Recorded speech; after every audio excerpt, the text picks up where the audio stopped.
I'm here with Rivers and Scott. How are you? Good, how are you? Good. First of all, welcome back. Thank you. I feel like it was just last year we had you here.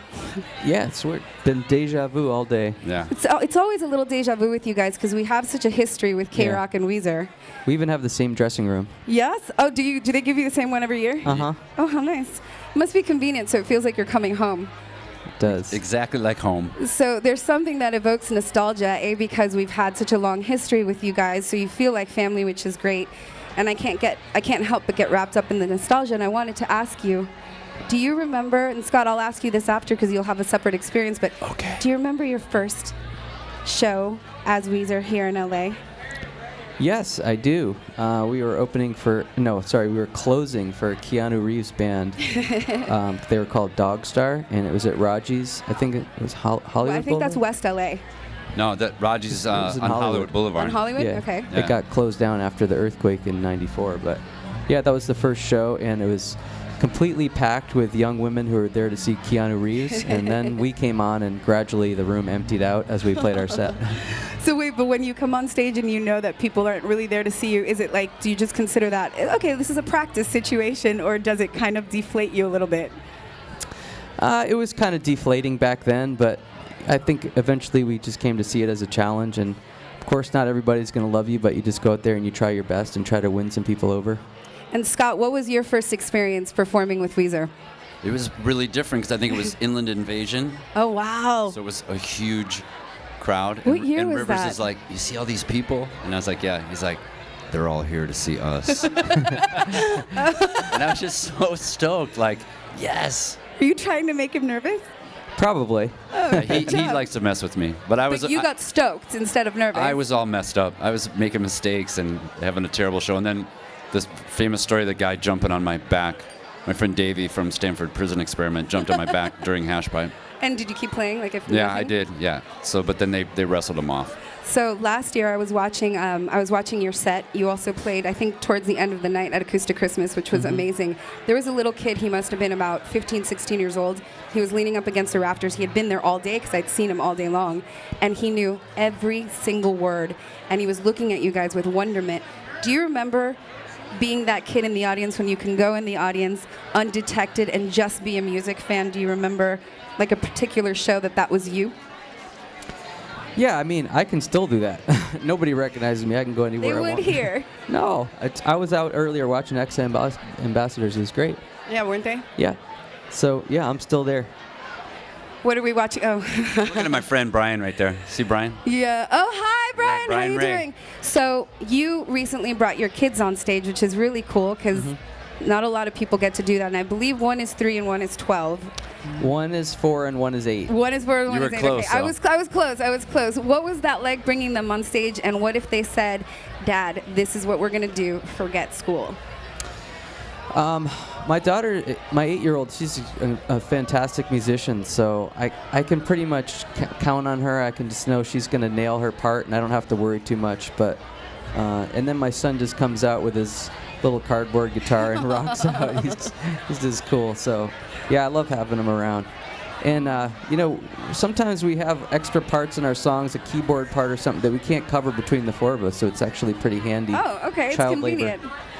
Do you guys miss, compared to the old days, do you miss anything about the old music industry, and do you appreciate anything about the new, like, technology-driven music industry? Well, yeah, I grew up in the heyday of the music business, and I really romanticized like the big labels and all the drama and the romance of the big music business. And at first it was kind of sad to see all that kind of go away, but I like change, and there's a lot of cool new things too, and it keeps it interesting for us. Okay, good answer. 2015, what was your highlight so far, musically? Or pop culture-wise? You mean besides us? Besides you guys. Like, are you a big Fetty Wap fan? The That's Jonas weird. That's Brothers? exactly what I was going to say. I was totally kidding. No. Because that was like my song of the year is Trap Queen. I think he has the most amazing voice. It's, Really? Yeah, it's so soulful. He just sings one melody over and over again, but man, the guy has soul. My best friend is a big Star Wars fan and Fetty Wap fan, so for Halloween he was Boba Fetty Wap. It's a great costume. What about you? Pop culture highlight of 2015? Oh, I don't know. So many, so many. Yeah, so many Okay. things. Well, while you think, let's jump right into Thank God for Girls, because there's a lot of buzz around that video. Like, how many cannolis did you sacrifice in the making of that video, and who is the cannoli man? That was a lot of cannolis, There's a lot of cannolis. but we found that just about every show we play now, people bring us plates of cannolis. That's So okay. So did you Cannoli think you sales did are that- up. we've Did you been think you paid did back that with on interest. purpose, maybe? No, believe me, it never crossed my mind when I wrote that lyric. Okay, so we've got some evangelist stuff going on. We've got some, is it poker or blackjack in the video? I can't quite tell. Thank That's God for poker. Girls. There's Is a that bunch poker? of guys around it. Yeah, I can't and girls. tell. I'm not really like a card person, but I knew it was something fun. And then you've got the cannolis. When was the concept for Thank God for Girls born? The video? Yeah, the video. Not so long ago. I mean, things happen so fast now, and back in the day, making a video was a huge enterprise. But now it's just like, oh, here's an idea, let's go make it, and everyone's got these cheap handheld cameras. Just throw it together, and there you go. There's a video. Yep. Okay, so now do you want to get high? I saw a video with Alf in it. Yeah. I'm assuming that was just something Alf wanted to do on his own, right?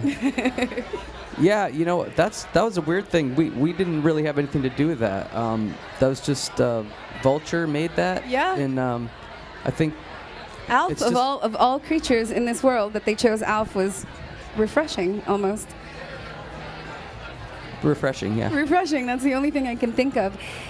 Is this a sign of a 10th album coming our way? It's a sign of more awesome music coming from Weezer. Okay, that sounds good to me. Well, thank you guys so much. You've been Yeah. such a huge part of KROQ, and I'm sure that you're going to be a huge part of KROQ. I'm sorry that Stryker's not here, but I promise to go fetch him somewhere I for gotta you. talk to him. Okay, I'll totally tell him that you were looking for him, and it'll make his year too. Yeah, well, what I wanted to tell him was, I don't remember exactly what it was. I don't keep up with the news, but maybe like a month ago there was something horrible happened in the world, like some mass shooting or maybe it was Paris. It must have been Paris Yeah. because that was before San Bernardino. It was Paris that was the awful thing that he was talking about on the air a lot. Yeah. And Yeah, he and- covered it like he was like NBC News. He was great, or CBS. And my wife has a real anxiety disorder kind of thing, and so when she heard that news, she was super shaken up. And I think she was out driving around, and she heard him talking about it on the air, and whatever he said made her feel so much better and really calmed her down. So I wanted to tell him that. Oh, and that's say awesome. thanks. He's going to be really happy because it's hard when something like that happens in the world and we can't just go on and be like, hey, guys, this is a new song from, Yeah. because it doesn't feel right, or hey, win tickets to this. So to get in the proper respectful mindset is hard, and he's really, really good at it. You Yeah. just care about people, and he's a good humanitarian. It's awesome. Yeah, keep doing it. Well, you guys are coming up any minute now, so I'm going to let you go back. I wanted to say thank you again, ladies and gentlemen, Weezer! Thanks for everything. Thanks.